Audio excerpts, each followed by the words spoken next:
అందరికీ నమస్కారాలు. మాజీ గన్నవరం శాసనసభ్యులు వల్లభనేని వంశీని ఈరోజు గన్నవరం పోలీసులు అరెస్ట్ చేయడం జరిగింది. గతంలో గన్నవరం టీడీపీ ఆఫీస్ పైన 100 మందితో దాడి చేయించారు వల్లభనేని వంశీ. ఆ రోజు పార్టీ కార్యాలయంపై దాడి చేసి లోపల ఉన్నటువంటి వస్తువులంతా కూడా ధ్వంసం చేసి అక్కడ ఉన్నటువంటి దళిత యువకుడు ఉద్యోగి సత్యవర్ధన్ పైన దాడి చేయడం జరిగింది.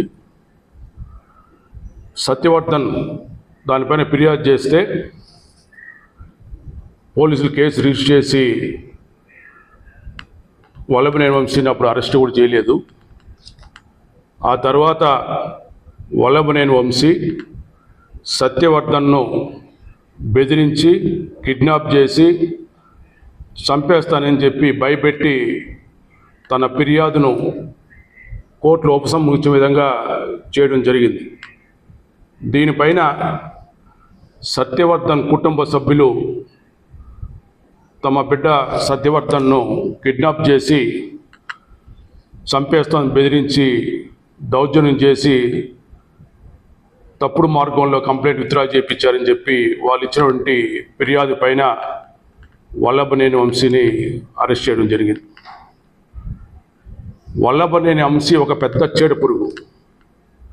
వల్లభనేని వంశీ కానీ, దేవినేని అవినాష్ కానీ, అదేవిధంగా కొడాలి నాని, వీళ్ళ ముగ్గురే కూడా తెలుగుదేశం పార్టీ రాజకీయ పిచ్చి పెట్టింది. అయితే ఆ తర్వాత జగన్ పంచన చేరి అనేకమైనటువంటి అక్రమాలకు పాల్పడ్డారు.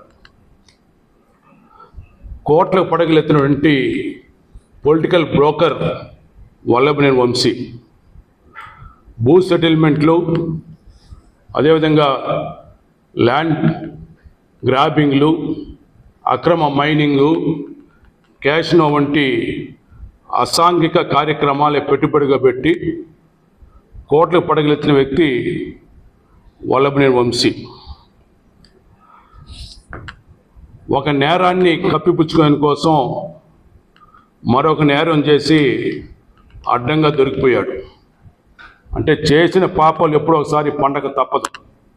ఆ సమయం ఇప్పుడు వచ్చింది. తల్లి లాంటి గౌరవ భువనేశ్వరమ్మ గారి వ్యక్తిత్వాన్ని